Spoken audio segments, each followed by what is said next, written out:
Cette recette a été conçue au XVIIe siècle sous le roi Henri IV, qui était un roi bon et qui souhaitait pour chaque Français une poule au pot le dimanche. Bien sûr, à cette époque, il y avait des opposants politiques et religieux qui, pour faire opposition à son idée, ont inventé une autre recette, le coq au vin, que nous allons voir aujourd'hui. La recette d'aujourd'hui a été adaptée pour que vous puissiez la faire à la maison. Elle a été simplifiée et elle est prévue pour 2 personnes. 2 belles cuisses de coq ou un bon poulet fermier fait l'affaire également.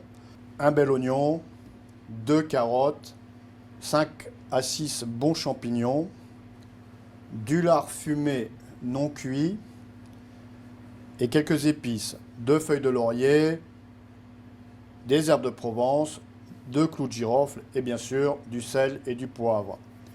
Et pour mariner le tout, un grand verre de vin rouge, français de préférence bien sûr, sec, genre Côte-du-Rhône ou éventuellement un bon Bourgogne.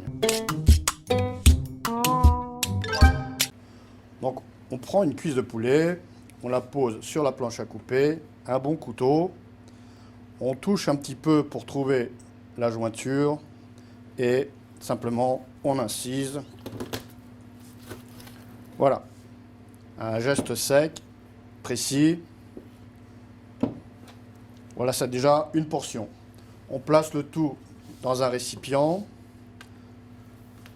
et on fait la même chose avec la deuxième cuisse. On incise, on dépose les morceaux tout à fait au fond du récipient et on continue avec les autres ingrédients. Première chose, on va prendre l'oignon, on le coupe en 2, chaque moitié encore une fois en 2 et on la tranche en gros quartiers.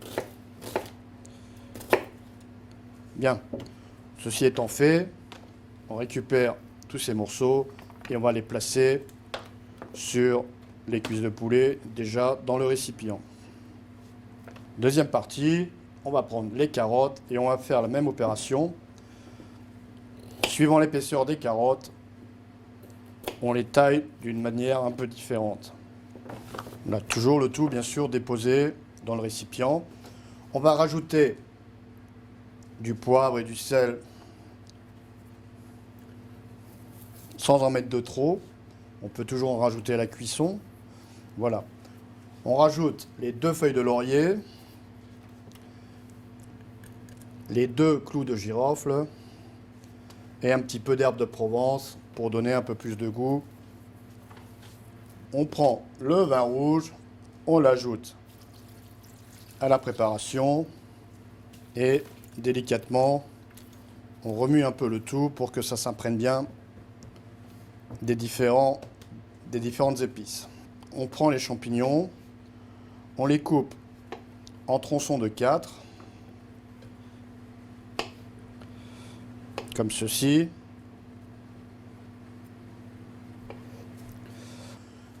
Dernière étape,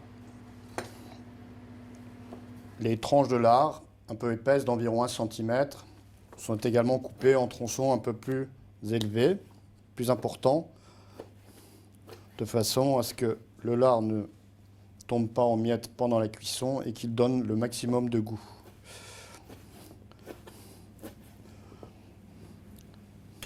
Voilà. Et bien sûr, on remue encore une fois le tout de façon à ce que tous les ingrédients s'imprègnent bien du vin rouge. Première étape est terminée. Il faut donc mettre ça au frigidaire pendant au moins 2 heures. Voilà, 2 heures, 2 heures et demie ont passé.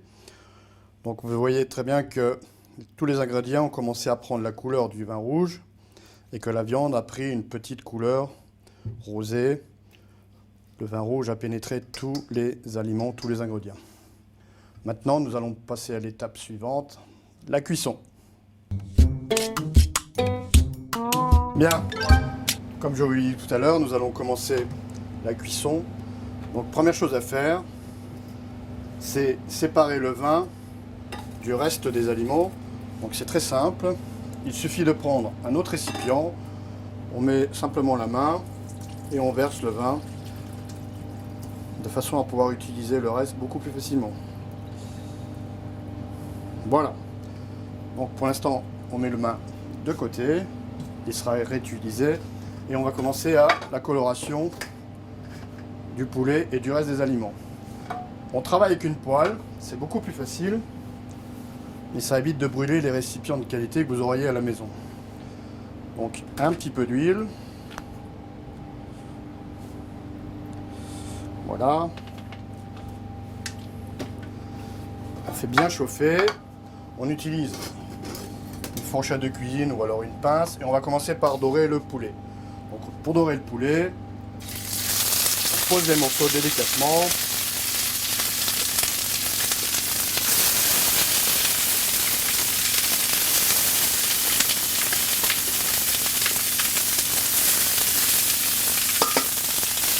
On les tourne pour éviter qu'ils ne brûlent. On fait ça pendant 2-3 minutes pour qu'il y ait une petite coloration. Voilà, comme ceci, c'est pratiquement bien terminé. Donc on va prendre les différents morceaux de coque, on va les placer dans une cocotte.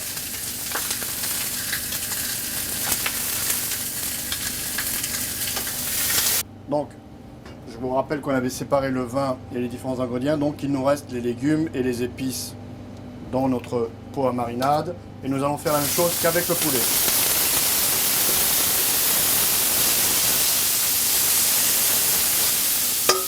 Bien sûr, un petit peu moins longtemps que le poulet, mais il faut légèrement les faire revenir de façon à ce qu'ils prennent également une petite couleur dorée. On rajoute tout ça dans la cocotte, délicatement.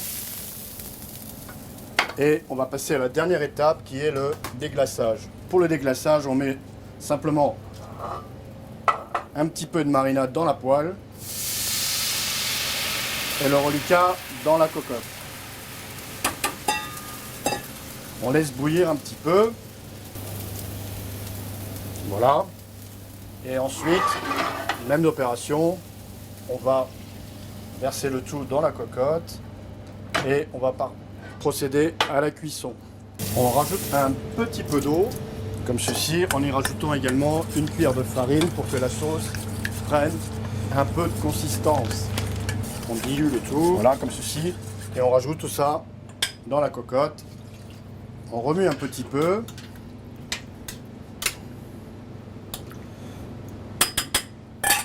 Et on va laisser cuire ça pendant 20 à 25 minutes. On commence avec un feu qui permettra de mettre à ébullition. Après, on réduira le feu pour permettre un mijotage. Voilà. 25 minutes que notre coque mijote. Nous allons donc pouvoir vérifier à l'assaisonnement. Je vais prendre une cuillère, je goûte. Excellent. Pour donner un petit goût un petit peu plus doux au vin, pour ceux qui préfèrent les sauces un peu douces, on peut rajouter un petit peu de crème liquide, mais un petit peu seulement, bien sûr, pour ne pas perdre le goût du vin. On laisse mijoter encore 2 minutes et notre coque est prêt à être dégusté. Voilà, notre plat est dressé. Si vous êtes à la maison, je vous invite à le déguster avec des tagliatelles. Et si vous avez envie de manger un peu plus raffiné, je vous invite de venir au Café Montmartre et goûter les spätzle maison qui vont très bien avec ce plat.